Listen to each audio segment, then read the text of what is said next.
السلام علیکم ورحمۃ اللہ وبرکاتہ۔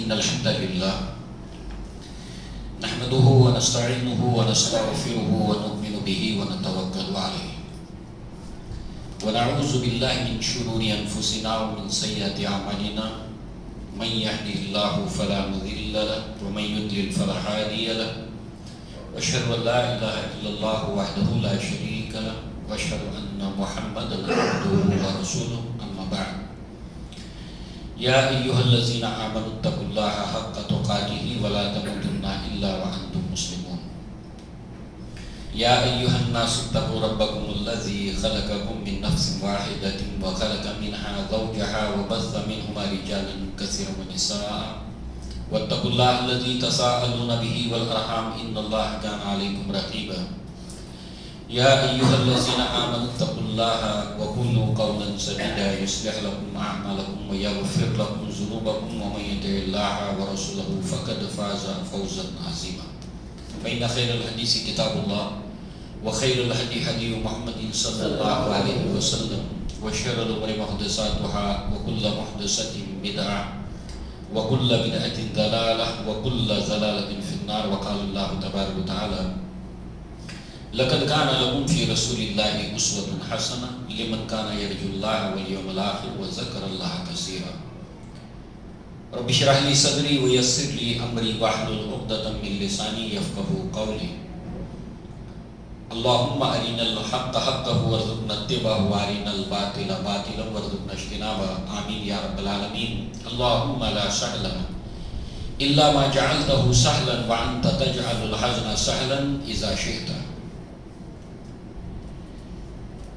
اللہ کے نبی کی سیرت کے بیان میں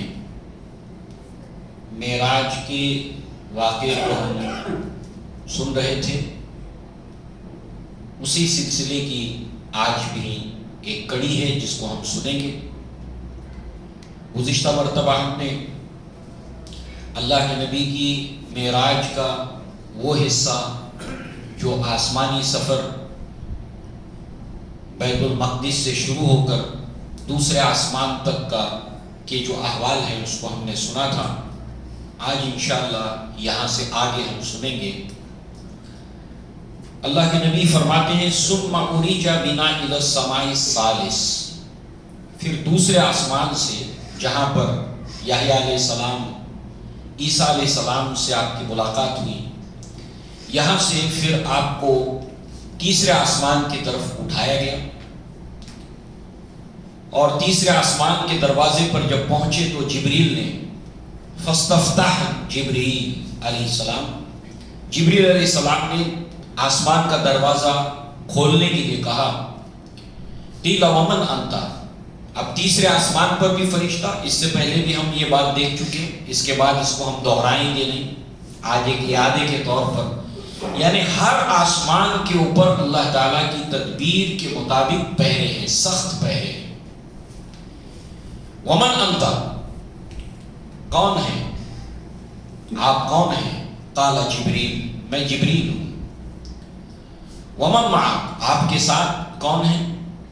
قال محمد صلی اللہ علیہ وسلم۔ وقد ارسل الیہ، انہیں یہاں مدعو کیا گیا، بلایا گیا۔ قد ارسل، ہاں انہیں یہاں پر بلایا گیا ہے۔ ففتح لنا، تو پھر اب دروازہ ہمارے لیے کھولا گیا، اور ویسے ہی فرشتے نے آپ کا ویلکم کرتے ہوئے کہا کہ آپ بہت اچھے آنے والوں میں سے ہیں۔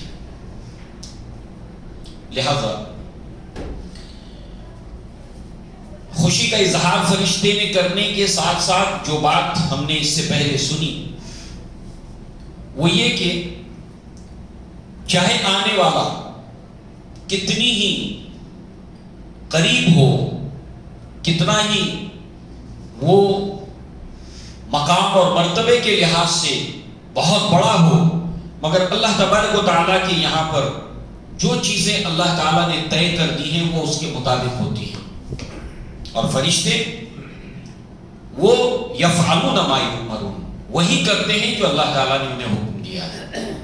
تو ایک طرف خوشی کا اظہار ہے اللہ کے نبی کی آمد پر، اور دوسری طرف اپنی ڈیوٹی ہے. اس خوشی کے غلبے میں اپنی ڈیوٹی سے کسی طرح کی کوئی کوتاہی نہیں. لہذا یہاں پر تیسرے آسمان پر فلما خلعت اذا یوسف، یہاں پر جب داخل ہوئے تیسرے آسمان پر تو یہاں پر یوسف علیہ السلام سے ملاقات ہوئی. جبریل نے کہا کہ قال ھذا یوسف فسلم علیہ، یہ یوسف علیہ السلام ہے، آپ انہیں سلام کیجئے. فسلمت علیہ، میں نے انہیں سلام کیا. فرد، انہوں نے سلام کا جواب دیا. ثم قال، اس لیے کہ اسلام کی تعلیمات اور تہذیب کا یہ حصہ ہے کہ گفتگو سے پہلے انسان سلام کرے، سلام کا جواب دے، اس کے بعد آگے کی باتیں. ثم قال، اس کے بعد کہا، سلام کا جواب دیا. مرحبا بالاخ الصالح والنبی الصالح، خوش آمدید، ویلکم اے نیک بھائی، اے نیک نبی. آدم علیہ السلام کی اولادوں میں سے یہ تمام انبیاء اور نبی بھی. لہذا یوسف علیہ السلام کے تعلق سے اللہ کے نبی نے جو کچھ بتایا ہمارے درمیان مشہور ہے. یہ مسلم شریف کی روایت کا حصہ ہے. فَإِذَا هُوَ قَدْ شَطَرَ الْحُسْنِ، یعنی یوسف علیہ السلام کو جو اللہ تعالیٰ نے حسن، خوبصورتی اور جمال دیا ہے، وہ تمام حسن و جمال دیے جانے والوں کا نصف ہے، آدھا ہے. اتنے زیادہ یوسف علیہ السلام کو اللہ تعالیٰ نے خوبصورتی اور حسن اللہ تعالیٰ نے آپ کو عطا کیا تھا. سید سلیمان ندوی رحمہ اللہ نے ایک بہت ہی اہم بات بتائی، اور جیسے کہ ہماری نوجوان نسلیں وہ کم انہیں جانتی ہیں، ان کا نام کم معروف ہے، جو نوجوان دینی شغف بھی رکھتے ہیں.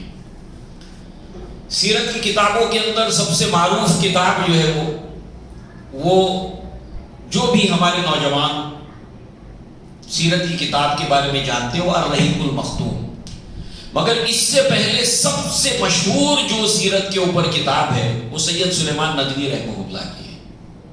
اور آپ کے خطبات بھی ہیں، 7 خطبات ہیں جو آپ نے مدراس کے اندر دیے تھے.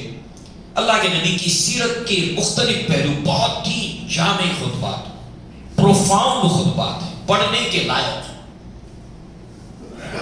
تو یہ اس لیے کہ ہماری نوجوان نسلیں ہمارے اسلاف کو پہچان سکیں، ان سے استفادہ کر سکیں، ان سے فائدہ اٹھا سکیں. آپ فرماتے ہیں کہ انبیاء اور رسولوں کی زندگی کے جو واقعات ہوتے ہیں، جو ایونٹس ان کی زندگی میں ہوتے ہیں، اس کا ایک مخصوص وقت ہوتا ہے. اب ظاہر سی بات ہے کہ اگر ہم بغور دیکھیں تو ہم سب کی زندگی میں بھی ہونے والے واقعات جس وقت ہوتے ہیں، ہم ایک عام انسان ہیں، اس کے باوجود ہماری زندگی میں ہونے والے جو واقعات ہیں اس کا ایک خاص وقت جو ہوتا ہے، اگر ہم غور کریں کہ کون سا واقعہ ہماری زندگی میں کون سے وقت میں ہوا، اور اس میں اگر اللہ کی تدبیر کو ہم دیکھیں، کیونکہ اللہ کے نبی کی دعا کے اندر یہ الفاظ ملتے ہیں، اور بہت ہی جامع وہ دعا ہے اللہ کے نبی صلی اللہ علیہ وسلم کی، کہ اس کا ترجمہ یہ ہے کہ مجھ پر تیرے احکامات جاری ہیں. تو ہم سب کے اوپر اللہ تعالیٰ کے احکامات جاری ہیں. تو ہم اپنی زندگی میں بھی جب غور کرتے ہیں تو کوئی بھی واقعہ جس وقت ہماری زندگی میں ہوا ہے اس کے اندر اللہ تبارک و تعالیٰ کی مرضی، اللہ تبارک و تعالیٰ کی تدبیر ہمیں نظر آتی ہے. آپ تو اللہ کے رسول ہیں، ہم عام انسان ہیں. تو سید سلیمان ندوی رحمہ اللہ کہتے ہیں کہ انبیاء اور رسولوں کی زندگی کے واقعات، اس میں وقت جو ہے بہت خاص ہوتا ہے، اس میں اللہ کی تدبیر الہی ہوتی ہے. اب دیکھیں کہ نوح علیہ السلام کا ذکر معراج کے واقعات میں ہم کو نہیں ملتا ہے. اللہ کے نبی صلی اللہ علیہ وسلم نے ذکر نہیں کیا اس کا. زکریا علیہ السلام کا ذکر نہیں ملتا ہے. تو جن نبیوں کا ذکر ہے پہلے آسمان، دوسرے آسمان، تیسرے آسمان. تو ان واقعات کی بڑی اہمیت ہے. لہذا یہاں پر یوسف علیہ السلام سے اللہ کے نبی صلی اللہ علیہ وسلم کی ملاقات ہوتی ہے. اللہ کے نبی نے فرمایا کہ آدھا حسن جو ہے وہ آپ کو دیا گیا ہے. آپ کا دیدار بھی، یوسف علیہ السلام سے ملاقات بھی، اور یہی دور ہے آگے پیچھے جب پوری کے پوری سورہ یوسف نازل ہوئی ہے اللہ کے نبی کے اوپر. بڑی عجیب بات ہے. یعنی عجیب سے مراد اردو والا عجیب نہیں، عربی والا عجیب کے جو انسان کے دل کے اندر کشش پیدا کرتی ہے. یعنی یہ سارے واقعات ایک جگہ جمع ہو رہے ہیں. سید سلیمان ندوی رحمہ اللہ کا اس قول کو سامنے رکھیا. لہذا جو ہے وہ اسی دور کے اندر سورہ یوسف بھی اللہ کے نبی صلی اللہ علیہ وسلم کے اوپر نازل ہوئی ہے. اب آپ سوچئے کہ یہ بہت ہی اہم بات ہے. یہ وقت، یہ ملاقات، سورہ یوسف کا نزول، ایک تو معلوم ہوا آپ کو کہ کتنا یہ قریب ہے ساری چیزیں. اچھا، یوسف علیہ السلام کا جہاں تک تعلق ہے، اللہ کے نبی نے آپ کے تعلق سے جو کچھ فرمایا اس میں سے ایک بات ہم نے سنی، ملاقات کی بات ہم نے سنی. یوسف علیہ السلام کے حسن کے بارے میں تو بچہ بچہ جانتا ہے، سنتا آیا ہے، بچپن سے سنتا ہے. مگر ہم غور کریں تو یوسف علیہ السلام کو جس طرح سے اللہ تبارک و تعالیٰ نے ظاہری حسن عطا کیا تھا، ایسے ایک کیریکٹر اور ایک کردار ہوتا ہے، اس کا حسن، انسان کے کردار کا حسن. اور یوسف علیہ السلام کے کردار کا حسن اس ظاہری حسن کے مقابلے میں کچھ کم نہیں ہے. پوری سورہ یوسف آپ پڑھ جائیے کہ جو کچھ ان کے ساتھ ہوا، آپ ایک جملہ، ایک لفظ وہاں کہیں نہیں دکھا سکتے جب ان کے ساتھ ہونے والی زیادتیوں کا ذکر بھی انہوں نے کیا ہو. ایک لفظ نہیں دکھا سکتے، ایک بھی لفظ نہیں. غور کریں آپ سورہ یوسف. کردار، بھائیوں نے جو کچھ کیا ان کے ساتھ، اس کے باوجود بھی یوسف علیہ السلام نے جب وہ شرمندہ ہوئے، انہوں نے فوراً یہ کہا کہ یہ ہمارے بھائیوں کے درمیان شیطان نے کیا ہے. اپنے بھائیوں کو شرمندہ نہیں ہونے دیا کہ تم نے میرے ساتھ یہ کیا یا یہ کیا. جب ان کا وقت آیا، خلاصہ کلام یہ ہے کہ ہمیں غور کرنا چاہیے جب بھی آتھینٹک احادیث کے اندر یوسف علیہ السلام کا ذکر ہو، اور سورہ یوسف کو پڑھیں یا جہاں یوسف علیہ السلام کا ذکر آئے. سورہ یوسف کے علاوہ 2 جگہ پر یوسف علیہ السلام کا ذکر آیا ہے. وہاں پر ہم دیکھیں گے کہ یوسف علیہ السلام کا جو کردار کا حسن ہے، جس کی ہمیں اشد ضرورت ہے کہ ہم اپنے کردار کو خوبصورت بنائیں، اپنے کیریکٹر کو خوبصورت بنائیں. لہذا اس کے تعلق سے اللہ کے نبی سے سوال پوچھا گیا. ابو ہریرہ رضی اللہ، آپ کے جو ابھی حسن کی بات نہیں ہے وہ تو ہم نے سنا. ابو ہریرہ رضی اللہ عنہ فرماتے کہ سئل رسول اللہ صلی اللہ علیہ وسلم ای الناس اکرم، انسانوں کے اندر سب سے زیادہ عزت والا، سب سے زیادہ اکرم کون ہے؟ انسانوں کے اندر کون ہے سب سے زیادہ عزت والا، اکرم؟ اللہ کے نبی صلی اللہ علیہ وسلم نے فرمایا کہ اکرمہم عند اللہ اتقاہم، کہ انسانوں کے اندر سب سے زیادہ عزت والا انسان وہ ہے جو اللہ سے سب سے زیادہ ڈرتا ہے. یہی سورہ حجرات میں اللہ تعالیٰ نے وہاں پر فرمایا ان اکرمکم عند اللہ اتقاکم.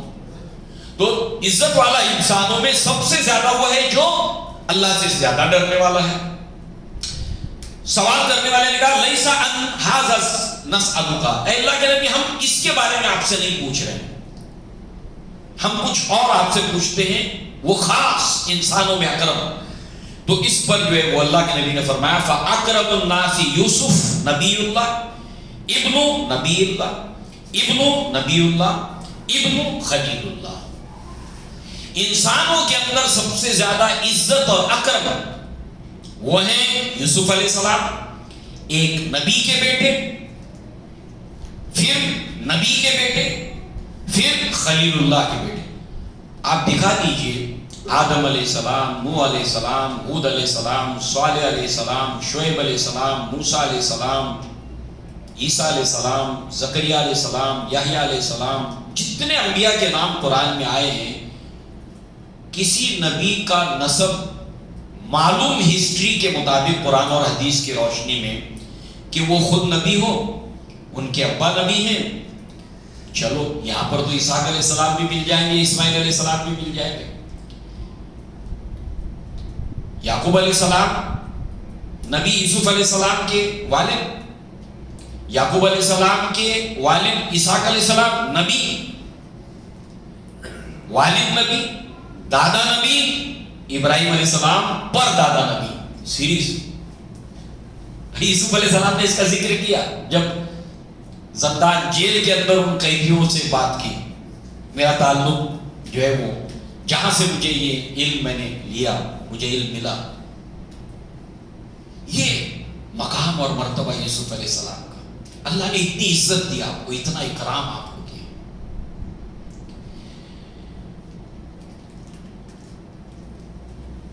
ایک اور روایت ہے جو بخاری کے اندر ہے یوسف علیہ السلام ہی کے تعلق سے، وَلَوْ لَبِثْتُ فِي السِّجْنِ مَا لَبِثَ يُوسُفُ لَأَعْجَبْتُ الدَّاعِينَ۔ یہ اللہ کے نبی صلی اللہ علیہ وسلم کی زندگی سے ہمیں سیکھنے کو ملتا ہے کہ جن کو اللہ نے کچھ مقام دیا ہے، جن کو کوئی اللہ تعالیٰ نے مرتبہ دیا ہے، ان کو ایکنالج کرنا چاہیے اور خلوص کے ساتھ،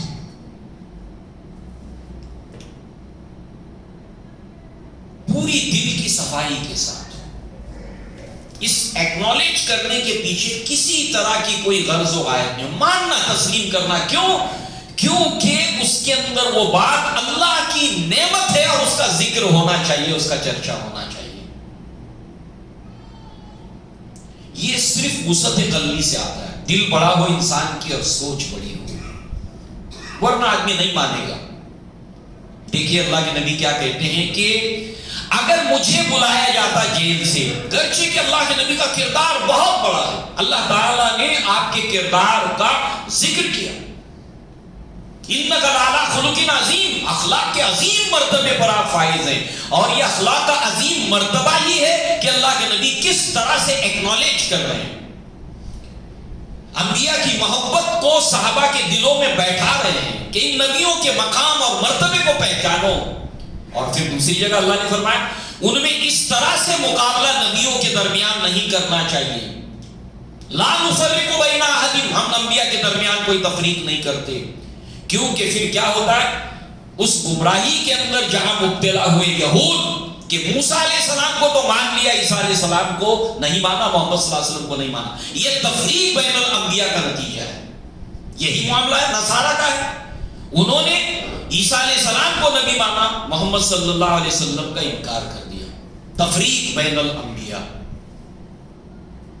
اللہ کے نبی نے امت کو اس سے روکا اور یہ نصیحت آپ کی، آپ اخلاق کے عظیم مرتبے پر فائز ہیں، مگر آپ کہتے ہیں کہ مجھے اگر زندان سے یعنی اس قید خانے سے بلایا جاتا، جیسے ہر گارا پہنچتا ہے کہ بادشاہ آپ کو بلا رہے ہیں، اب دیکھیے جیل سے نکلنے کا وقت آیا ہے، بادشاہ نے بلایا ہے، ہائر اتھارٹی نے بلایا ہے، تو یوسف علیہ السلام گئے نہیں گئے؟ سورہ یوسف آپ نے پڑھی ہوگی، کہا کہ نہیں، پہلے ان عورتوں کا معاملہ کیا ہے معلوم کیا جائے۔ کہتے ہیں کہ اگر میں ہوتا تو فوراً چلا آتا، گرچہ کہ آپ اخلاق کے بلند مرتبے میں فائز ہیں، مگر آپ کے مرتبے، آپ کے اخلاق کو، آپ کی پرسنالٹی کو، آپ کی متانت کو اللہ کے نبی صلی اللہ علیہ وسلم نے اجاگر کیا ہے۔ دراصل حسن ہمارے درمیان یوسف علیہ السلام کا مشہور ہے، مگر کیریکٹر اگر سیکھنا ہو، کردار، اس کے اندر ایک ایک آپ کی جو ہے وہ سورہ یوسف اور جہاں جہاں احادیث کے اندر اور قرآن میں آپ کا ذکر آیا ہے، حسن کی خوبصورتی وہاں پر تلاش کرنی چاہیے یوسف علیہ السلام کے۔ اللہ کے نبی ہم کو یہ سکھا رہے ہیں۔ بہرحال ظاہری حسن جس کا ذکر اللہ کے نبی نے کیا، نصف حسن کردار اللہ کے نبی نے ذکر کیا، اور سورہ یوسف کا نزول بھی اسی دور کے اندر، اور پھر یوسف علیہ السلام کی ملاقات، آپ کو دیکھنا، گویا کہ یوسف علیہ السلام کے جو حالات قرآن میں ذکر ہوئے ہیں ان حالات سے ملتے جلتے حالات اس وقت میں اللہ کے نبی کے تھے. اللہ اکبر، ملتے جلتے حالات. تو کیا ہوتا ہے، گئے دن کے تنہا تھا میں انجمن میں، اس چمن میں میرے رازداں اور بھی ہیں. ایسے ہی حالات یوسف علیہ السلام کے بھی تھے. یوسف علیہ السلام نے اس میں کیا کیا؟ لہذا یہاں پر آپ دیکھیں، یوسف علیہ السلام کے بھائی پلان کرتے ہیں ان کو قتل کر دیں گے. ایک بھائی کہتا ہے نہیں نہیں قتل نہ کرو، آپ یہ مت کرو، یہ کرو، کنویں میں ڈال دیتے ہیں. یہ کانسپیریسی یوسف علیہ السلام کے بھائی کر رہے ہیں. بالکل یہی دور تھا جب دارالندوہ میں بیٹھ کر کفاران قریش جو قریب اور دور سے اللہ کے نبی صلی اللہ علیہ وسلم کے عرب اور جو ہے وہ انہی کے بھائی بندوں کے اندر جو ہے وہ ان کا رشتہ آگے پیچھے چل کر پہنچ جاتا تھا. اس دارالندوہ کے اندر بیٹھ کر پلاننگ ہو رہی ہے جس کے اندر شیطان بھی ایک نجدی بوڑھے کی شکل کے اندر وہاں پر پہنچتا ہے اور اس کے اندر یہ ہوتا ہے کہ ہم ان کو قید کر دیں گے. جیسے یوسف علیہ السلام کے لیے پلان ہو رہا ہے، ہم ان کو قید کر دیں گے. پھر کہا کہ نہیں یہ نہیں ہو سکتا، یہاں جیسے ایگریمنٹ ہو رہا تھا، نہیں یہ نہیں یہ کریں گے. کہا کہ ان کے جو چاہنے والے ہیں ان کو چھڑا کر لے جائیں گے. کہا کہ پھر ہم لوگ ایک پاگل اونٹ یا اونٹنی کے اوپر ان کو اچھی طرح سے کس کے باندھ دیں گے، اونٹنی کو چھوڑ دیں گے جہاں چاہے لے جائے. کہا کہ نہیں، وہ جہاں پہنچے گی اونٹنی وہاں انسانوں سے جب ان کی ملاقات ہوگی تو تم کو اچھی طرح معلوم ہے ان کی باتوں میں ایسی تاثیر ہے کہ وہ لوگوں کو اپنا بنا لیتے ہیں، اس لیے یہ بھی نہیں. تو پھر کہا کہ قتل کیے دیتے ہیں. یعنی حالات بالکل سملر ہیں. اسی کے ساتھ ساتھ یہی وہ وقت تھا، یہی وہ ٹائم تھا. سید سلیمان ندوی رحمہ اللہ کا قول ذہن میں رکھیں تو ایک تار جڑتا چلا جائے گا اس کے ساتھ میں، کہ اسی وقت کے اندر قریش نے مدینہ کے یہودی جانکاروں سے، عالموں سے کہا تھا کہ محمد صلی اللہ علیہ وسلم ہمارے مکہ میں انہوں نے نبوت کا دعویٰ کیا ہے، آپ اہل کتاب ہو تو آپ ہم کو کوئی ایسی بات بتاؤ زج دینے کے لیے، ان کا امتحان لینے کے لیے. تو کہا کہ مجھ سے ایک سوال پوچھو، آپ اس کا جواب نبی کے سوا کسی کے لیے ممکن نہیں ہے کہ کوئی نبی کے سوا اس کا جواب دے سکے. وہ یہ ہے کہ فلسطین بنی اسرائیل یہاں رہتے تھے، یہ یہاں پر رہا کرتے تھے. پھر یہ یہاں سے نکل کر مصر کیسے پہنچے؟ مصر سے ان کا کوئی لینا دینا نہیں، مصر میں کیسے پہنچے؟ یہ سوال ان سے پوچھو، اس کا جواب نبی دے سکتا ہے. اور اللہ تعالیٰ نے اس کا ذکر کیا تو ایک سوال ہو گیا، قریش نے آ کر یہی سوال پوچھا. سوال کرنے والا ایک گروپ یہ، سوال کرنے والا دوسرا گروپ یہود ہے. اگر اس کا جواب مل جائے، یہ اصل میں بات یہودیوں کی ہے جو انہوں نے قریش، کفاران قریش کے منہ میں ڈالی ہے. تو دو پارٹی ہو گئی سوال کرنے والی. اور ایک تیسرا فریق ہے صحابہ کرام.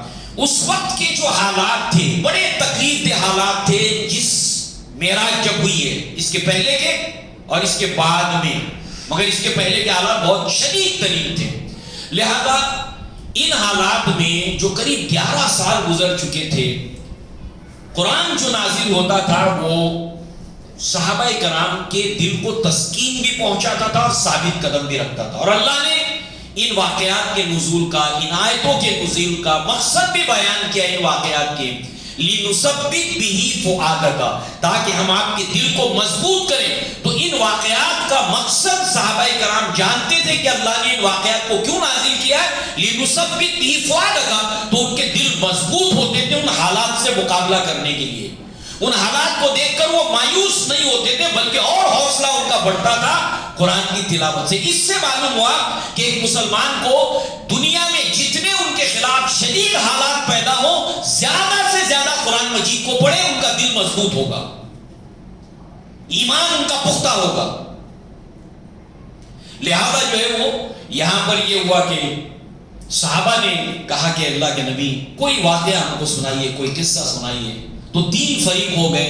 اللہ نے سورہ یوسف کی آیت نمبر 7 میں فرمایا لقد کان فی یوسف وَإِخْوَتِهِ آیۃ لِلسائلین، کہ سوال کرنے، سائلین جمع کا صیغہ ہے، تثنیہ نہیں ہے، واحد نہیں ہے، یعنی مور دین 2 سے زائد فریق ہیں، اور ہم نے دیکھا لہذا سوال کرنے والوں کے لیے یوسف اور ان کے بھائیوں کے قصے میں بہت سی سبق آموز باتیں ہیں۔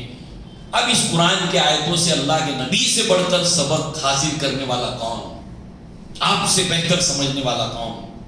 اسی دور میں سورہ یوسف نازل ہوئی۔ اب اس کے اوپر بہت باتیں ہو سکتی ہیں، مگر ہم اپنے ٹاپک کے اوپر فوکس کرتے ہیں صرف اتنا سمجھنے کے بعد۔ لہذا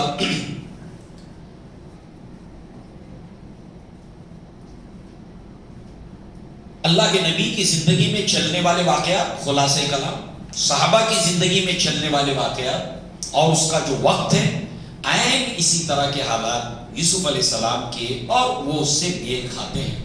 اب آپ سوچئے کہ یہ ساری چیزیں اکٹھا ہونے کے بعد اللہ کے نبی جب واپس لوٹے ہیں، اور اس وقت کو یاد کیجئے جب مکہ فتح ہوتا ہے، اللہ کے نبی ریفرنس جو دیتے ہیں یوسف علیہ السلام کا دیتے ہیں، جب سب ظلم کرنے والوں نے ظلم کر لیا، 13 سال تک ستایا، اللہ کے نبی ان سے پوچھتے ہیں کہ اب میں تمہارے ساتھ کیا کروں گا؟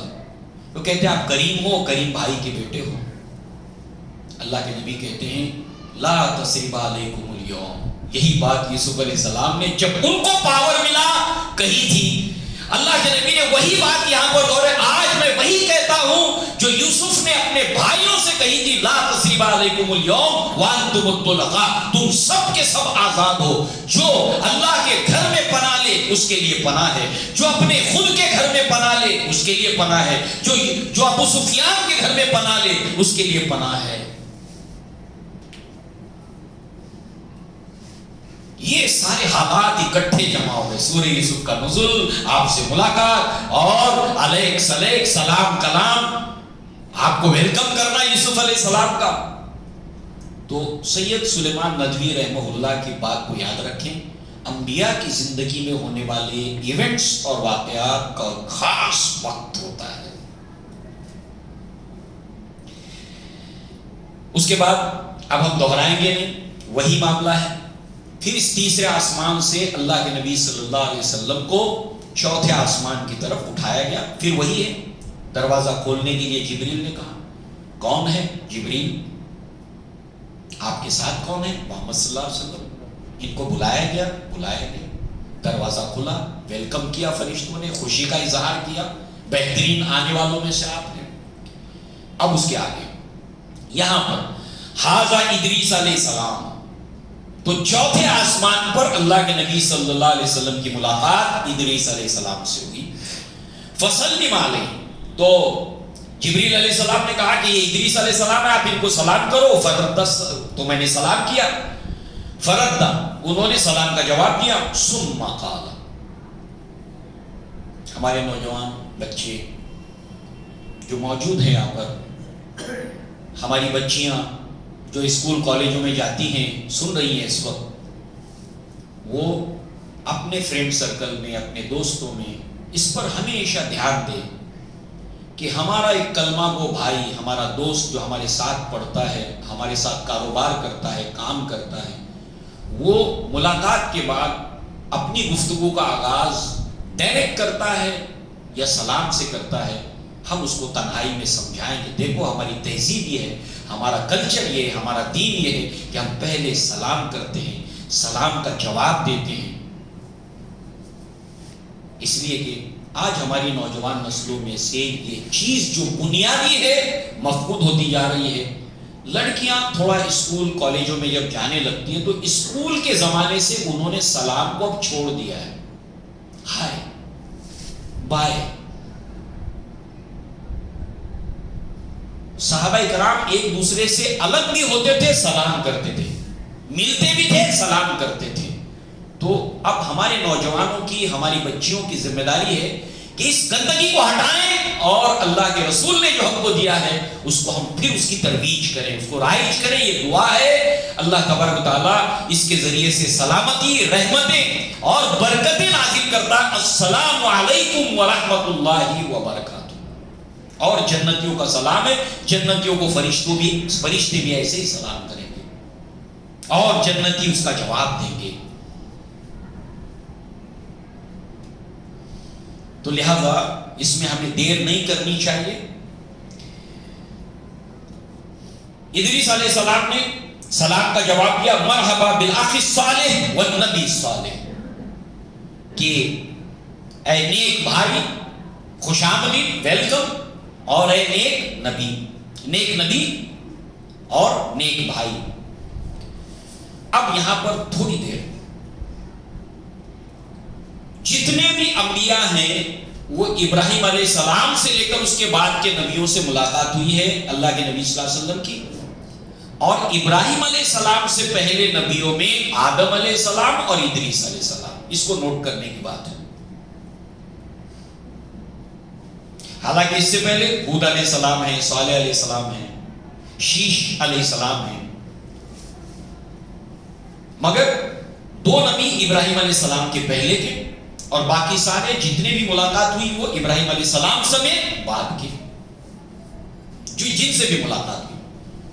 تو ادریس علیہ السلام کے تعلق سے جب ہم کھنگالتے ہیں، قرآن میں ان کا ذکر آیا ہے، سورہ انبیاء میں آیا ہے، سورہ مریم میں آیا ہے، اور بھی جگہ آیا ہے. آدم علیہ السلام کے بعد شیش علیہ السلام، اور شیش علیہ السلام کے بعد ادریس علیہ السلام، ان سے ملاقات ہوئی. بس اتنا یاد رکھنا ہے کہ یہ ابراہیم علیہ السلام کے پہلے کے انبیاء میں سے. سید سلیمان ندوی رحمہ اللہ کی بات کو یاد رکھنا ہے. لہذا ادریس علیہ السلام کا ذکر سورہ مریم میں اس طرح سے آیا ہے، وَرَفَعْنَاهُ مَكَانًا عَلِيًّا، سورہ مریم کی آیت نمبر 57، اور آغاز ہوتا ہے اس طرح، وَاذْكُرْ فِي الْكِتَابِ ادریس، اس کتاب میں ادریس علیہ السلام کا نبی صلی اللہ علیہ وسلم ان کے سامنے ذکر کیجئے. پھر ان کا ذکر آتا، اس میں یہ آیت آتی ہے کہ ان کا وَرَفَعْنَاهُ، ہم نے اٹھایا ان کو، مَكَانًا عَلِيًّا، ایک اعلیٰ مقام کے اندر ہم نے ان کو اٹھایا. اب اس کے تعلق سے چوتھے آسمان پر ملاقات ہوئی ہے ادریس علیہ السلام سے. سورہ مریم میں یہ آیت ہے. سفیان رحمہ اللہ، منصور رحمہ اللہ سے، منصور رحمہ اللہ، مجاہد رحمہ اللہ سے یہ بیان کرتے ہیں اونچی جگہ سے مراد چوتھا آسمان ہے. ابھی اب سننا جہاں پر ادریس علیہ السلام. دوسرا، ابن جریر رحمہ اللہ ہلال بن یساق سے ابن عباس رضی اللہ عنہ کے تعلق سے بیان کرتے ہیں کہ میرے سامنے کی بات ہے. یہ ہلال رحمہ اللہ کہتے ہیں میرے سامنے کی یہ بات ہے کہ میرے سامنے ابن عباس رضی اللہ عنہما نے کعب احبار سے فرمایا، پوچھا کہ اس آیت کا کیا مطلب ہے. سورہ مریم کی آیت نمبر 57، وَرَفَعْنَاهُ مَكَانًا عَلِيًّا، اس کا کیا مطلب ہے. اب انہوں نے جواب دیا، اور یہی جواب دیا، آسمان پر ان کو اٹھایا گیا، اور وہ چوتھے آسمان پر ہے. ڈیٹیل میں جواب دیا، اس کی ڈیٹیل میں اب نہیں جائیں گے، مگر تھوڑا سا ذکر. یہ کعب احبار ہیں کون؟ تابعین میں سے. تابعی کس کو کہتے ہیں؟ جنہوں نے صحابہ کو دیکھا، نبی کو نہیں دیکھا، ایمان لائے، ایمان کی حالت میں فوت ہوئے. اور پھر ان تابعین کے اندر ایک کبار تابعین ہیں، بڑے تابعین ہیں، اور بڑے بڑے صحابہ کا دور جنہوں نے دیکھا. یہ کعب احبار ایک بہت بڑے تابعی ہیں. انہوں نے عمر ابن الخطاب کا دور دیکھا، انہی کے دور میں اغلباً آگے پیچھے جب بھی ایمان لائے، مگر اس دور میں پورے عمر ابن الخطاب کے دور خلافت میں موجود تھے، عثمان ابن عفان کے دور خلافت میں موجود تھے، اور ان سے مشورہ لیا جاتا تھا، اہم مشیروں میں سے تھے، اور ان کو بڑی عزت کی نگاہ سے صحابہ کرام دیکھتے تھے. ریزن. اور پھر مذہباً پہلے یہودی تھے اور یہودیوں میں بہت بڑے عالم جیسے عبداللہ ابن سلام تھے صحابہ کرام میں بہت بڑے عالم اور بہت ڈیپتھ نالج رکھنے والے. اور اسی بنیاد پر ان کا نام ابو اسحاق ہے. ابو اسحاق ان کا نام ہے. مگر یہ کعب احبار کے نام سے مشہور ہوئے. احبار جمع ہے ہبر کی. اتخذوا احبارهم ورهبانهم اربابا من دون اللہ. سورہ توبہ میں یہ آیت آئی ہے. احبار ہبر کی جمع اور ہبر عالم نہیں بہت ڈیپتھ علم رکھنے والے کو ہبر کہتے تھے. وہ لوگ ربی تھے, ربیون. درویش صاحب زاہد قسم کے عالم تھے اور بہت بڑے عالموں میں تھے. خاص کر کے تورات کا اور اسرائیلی تاریخ کا اور ابراہیم علیہ السلام کا جو نسب ہے انبیاء کا اس کا بہت گہرا علم رکھنے والے تھے. اور اس زمانے کے مسلمان اسرائیلیوں کے تعلق سے کوئی بھی بات انہی سے پوچھتے تھے. لہذا انہوں نے جواب دیا. اب اتنی باتیں سننے کا مقصد کیا ہے, منشا کیا ہے؟ لہذا آپ دیکھیں انہوں نے جو جواب دیا آسمان پر اٹھائے گئے تھے اس کی ڈیٹیل ہے. پرو کے اندر لے گئے تھے فرشتے ادریس علیہ السلام کو. یہ انہوں نے بتایا, ڈیٹیل روایت ہے, ہم اس کی تفصیل میں نہیں جائیں گے. سوال پوچھا تھا یہود نے. اللہ کے نبی کا یہود انکار کرتے تھے اس زمانے میں. قریش ان سے پوچھ کر اللہ کے نبی کو چیک دینے کی کوشش کرتے تھے. اللہ تعالیٰ نے عیسیٰ علیہ السلام کو آسمان پر اٹھایا. اس عقیدے میں گڑبڑ کرنے والوں کے اندر یہود نے گڑبڑیاں کی, عیسائیوں کو گمراہ کیا. اللہ نے آسمان پر اٹھایا.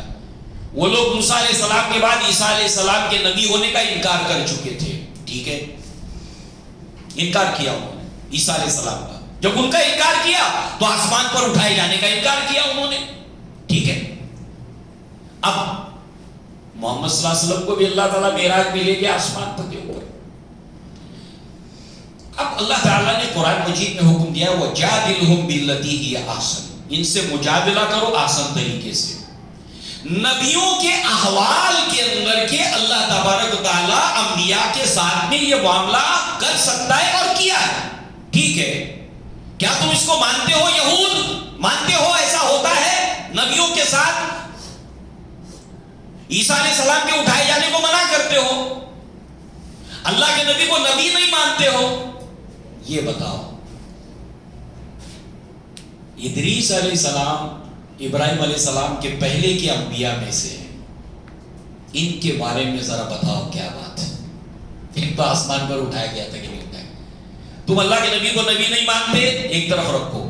وَجَادِلُوا بِالَّتِي أَحْسَنُ, نبیوں کو لے جایا جاتا ہے, مانتے ہو؟ مانتے. اوکے, اب اس کو مان لینے کے بعد اب آگے کی بات ہوگی.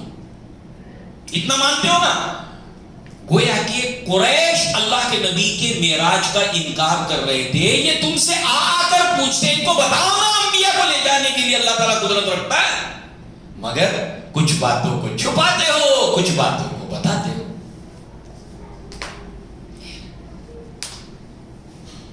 لہذا جو ہے وہ اس طرح سے اللہ تبارک و تعالیٰ نے ادریس علیہ السلام سے ملاقات ہوئی. اللہ تعالیٰ جس مقصد کے لیے اپنے نبی کو لے گیا تھا, سبحان الذی اسریٰ بعبدہ لیلا من المسجد الحرام الی المسجد الاقصی الذی بارکنا حولہ لنریہ من آیاتنا انہ هو السمیع البصیر. اس کے بعد اللہ کے نبی صلی اللہ علیہ وسلم کو 5ویں آسمان کے اوپر اٹھایا گیا. اچھا, تھوڑی سی بات بس اتنی ادریس علیہ السلام کے تعلق سے کہ ان کے واقعات میں جو چیز ہم کو ملتی ہے اس میں ایک ہجرت کا ذکر ملتا ہے کہ ان کا مصر کی طرف ہجرت کیا جانا. اور چونکہ انہوں نے یہی سورہ یوسف کے حوالے سے سوال بھی اس وقت پوچھا تھا کہ یہ مصر میں کیوں آئے, ذرا ادریس علیہ السلام کا بھی تو معاملہ یاد کرو. گویا کہ یہ یہود کے اوپر اس وقت حجت ہے اور آج بھی حجت ہے.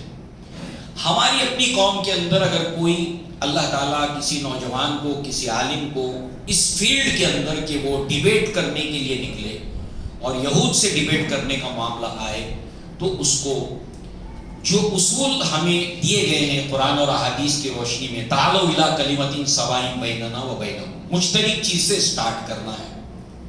نمبر 2، اصول نمبر 2 کہ وہ جس چیز کو نہیں مانتے ہیں چھوڑ دو اس کو، وہ جس چیز کو مانتے ہیں اس کو پکڑ کے جو چیز یہاں پر مشترک ہے اس سے ملا دینا، اصول نمبر 2۔ لہذا جو ہے وہ یہاں سے 5ویں آسمان پر آپ کو اٹھایا گیا، پھر وہی جبریل علیہ السلام نے دروازہ کھولنے کو کہا، کون ہے؟ جبریل ہے۔ آپ کے ساتھ کون ہے؟ محمد صلی اللہ علیہ وسلم ہے۔ ان کو بلایا گیا، دروازہ کھولا گیا۔ فَإِذَا أَنَا بِهَارُونَ علیہ السلام، یہاں پر 5ویں آسمان پر اللہ کے نبی صلی اللہ علیہ وسلم کی ملاقات ہارون علیہ السلام سے۔ مرحبا، ویلکم، خوش آمدید ہارون علیہ السلام نے۔ یا اخی الصالح، اے نیک بھائی، والنبی الصالح، اے نیک نبی، نیک بھائی، نیک نبی۔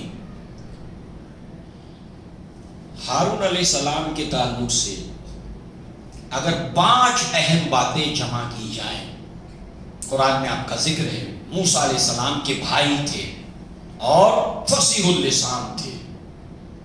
خود موسیٰ علیہ السلام نے ایکنالج کیا کہ اللہ تعالیٰ مجھ سے بہتر یہ جو ہے وہ گفتگو اور کلام کو پیش کرنے میں جو ہے وہ معاملہ رکھتے ہیں، فصیح اللسان۔ اور اللہ تعالیٰ سے مدد مانگی کہ ہارون کو میرا ساتھی بنا کر میری مدد فرما، میری کمر کو مضبوط کر، مجھے طاقت دے، ہارون علیہ السلام کا مجھے ساتھ دے کر۔ لہذا وَاجْعَلْ لِي وَزِيرًا مِنْ أَهْلِ هَارُونَ أَخِي، کہ ہارون علیہ السلام کو میرا وزیر، میرا مددگار بنا، میرے اہل میں سے، میرے خاندان میں سے جو میرا بھائی بھی ہے۔ اشدد بہ اذری، اور مجھے طاقت دے، قوت دے اس کے ذریعے سے، ہارون علیہ السلام کے ذریعے سے۔ وشریکہ فی امری، اور اس کام میں میرے، ان کو میرا ساتھی بنا۔ ہر نبی نے اپنے ایمان لانے والوں سے مدد مانگی ہے۔ جیسے عیسیٰ علیہ السلام نے کہا من انصاری الی اللہ، کون ہے اللہ کی راہ میں میرا مددگار؟ تو ہر نبی کو مددگار چاہیے ہوتے ہیں۔ سید سلیمان ندوی رحمہ اللہ کا قول بالکل ذہن میں اس کو جانے نہ دے۔ لہذا اللہ کے نبی نے اس دور کے اندر حج کے موقع پر اللہ کے نبی جہاں جہاں فردن کسی سے ملتے، ہم یہ سیرت میں سنا ہے، کسی گروپ کے اندر کسی قبیلے کے پاس اللہ کے نبی جاتے تو اللہ کے نبی انہیں دعوت توحید دینے کے ساتھ ساتھ جو ایک اور بات کہتے تھے کہ من یؤوینی وینصرنی حتی ابلغ رسالات ربی ولہ الجنہ، کہ کون ہے جو اس کام میں میری مدد کرے، میری نصرت کرے، حتیٰ کہ میں اللہ تعالیٰ کے پیغام کو لوگوں تک پہنچا دوں، یہ قریش مجھے پہنچانے نہیں دیتے۔ موسیٰ علیہ السلام کو جب اللہ تعالیٰ نے نبی بنایا تو اللہ تعالیٰ کے سامنے آپ نے جو باتیں رکھی اس میں ایک بات کہ فرعون مجھے جھٹلا دے گا، کیونکہ میرے اوپر ایک الزام بھی ہے، وہ قتل ہوا تھا ان کے ہاتھوں، لہذا ہارون سے میری مدد فرما۔ اللہ کے نبی اسی دور کے اندر ہر دعوت دینے والے کو کہتے کہ تم مجھے اپنے ساتھ لے جاؤ، میری مدد کرو، قریش مجھے اللہ کا پیغام پہنچانے نہیں دے رہے ہیں۔ اس کے بعد کا دور ہے، اللہ کے نبی جب معراج سے واپس لوٹتے ہیں، بیعت عقبہ ثانیہ ہوتی ہے، اور اس کے بعد اللہ کے نبی کو انصار کی صورت میں بہت بڑی طاقت مدینہ میں ملتی ہے، اور اللہ تعالیٰ نے تدبیر کے اندر یہ اپنے پلان کر کے رکھا ہوا تھا۔ ہارون علیہ السلام کے بارے میں 5 اہم باتیں جمع کی جائیں، وہ یہ ہے کہ اللہ تعالیٰ نے موسیٰ علیہ السلام کی دعا کو قبول کرتے ہوئے ہارون علیہ السلام کو آپ کا مددگار بنایا اور ہارون علیہ السلام کے ذریعے سے آپ کو قوت اور طاقت دی. اللہ کے نبی جب ہجرت کرتے ہیں تو آپ کو دعا سکھائی گئی, ربی ادخلنی مدخل صدق واخرجنی مخرج صدق واجعل لی من لدنک سلطانا نصیرا. مجھے پاور دے, مجھے سلطان دے اور میری مدد فرما. اور دیکھیے اللہ تبارک و تعالیٰ نے ان جماعت کو جو چنا ہے, اس کے تعلق سے عبداللہ ابن مسعود رضی اللہ عنہ کا قول ہے, اثر ہے, جو مسند احمد میں اور شرح السنہ میں ہے. کہتے ہیں ان اللہ نظر فی قلوب العباد فوجد قلب محمد صلی اللہ علیہ وسلم خیرا قلوب العباد فاصطفاہ لنفسہ وبرسالتہ. اللہ تعالیٰ نے تمام انسانوں کے دل دیکھے اور ان میں محمد صلی اللہ علیہ وسلم کا دل سب سے اچھا پایا تو آپ کو نبوت اور رسالت کے لیے چن لیا. ثم پھر اس کے بعد نظر فی قلوب العباد بعد قلب محمد صلی اللہ علیہ وسلم, یعنی پھر اللہ کے نبی کے دل کے بعد پھر دوبارہ تمام انسانوں کے دل دیکھے. فوجد قلوب اصحاب النبی صلی اللہ علیہ وسلم خیرا قلوب العباد فجعلهم وزراء لنبیہ. اپنے نبی صلی اللہ علیہ وسلم کے لیے بطور وزیر کے وزراء کے ان کو اللہ نے منتخب کر لیا. یہ اللہ کے نبی کی اس مشن میں مدد کریں گے جیسے ہارون علیہ السلام نے موسیٰ علیہ السلام کی مدد کی. سارا سینیریو جو چینج ہو رہا ہے, اللہ کے کام دیکھو کیا پہلے ہے اور کیا بعد. بدر مجھے نظر آتا ہے غار حرا سے پہلے. اس معراج کے واقعے میں کیا کچھ ہے جو کل کی آنے والی تصویریں اللہ کے نبی کو صحابہ کرام کو دکھائی جا رہی ہیں. اللہ کی تدبیر کو پڑھو, اللہ کی تدبیر کو پڑھو, اللہ کی تدبیر کو جانو. اللہ کی کتاب کے ذریعے سے ماضی میں اللہ تعالیٰ نے کیسی کیسی تدبیریں کی ہیں. مایوس کن گھٹا ٹوپ اندھیروں کے اندر اللہ تعالیٰ نے کیسے ایک امید کی کرن اور ایک بہت بڑا روشنی کا مینار اللہ تعالیٰ نے کیسے برآمد کیا. اس کو قرآن سے سیکھو, اس کو نبی کی زندگی سے سیکھو, اس کے صحابہ کی زندگی سے سیکھو. مایوسی مومن کا معاملہ نہیں ہے, مومن کبھی مایوس نہیں ہوتا ہے. اس لیے ان حالات میں زیادہ سے زیادہ قرآن کو پڑھو, سمجھو, ایمان تازہ ہوگا. ہم کوئی پہلے نہیں ہے کہ اللہ کے اوپر ایمان رکھنے کے نتیجے میں, اسلام کے اوپر ایمان لانے کے نتیجے میں, ایک اللہ وحدہ لا شریک کی عبادت کرنے کی وجہ سے ہم کوئی پہلے اور انوکھی قوم نہیں ہے کہ جن کو ستایا گیا ہو. ہم انوکھے نہیں ہیں, ہم پہلے نہیں ہیں, اور یہ ہمیں کبھی نقصان نہیں دے گی. ہمیں یہ فائدہ دینے والی چیز ہے, اس کو ہمیشہ یاد رکھنا, اس کو بھولنا نہیں.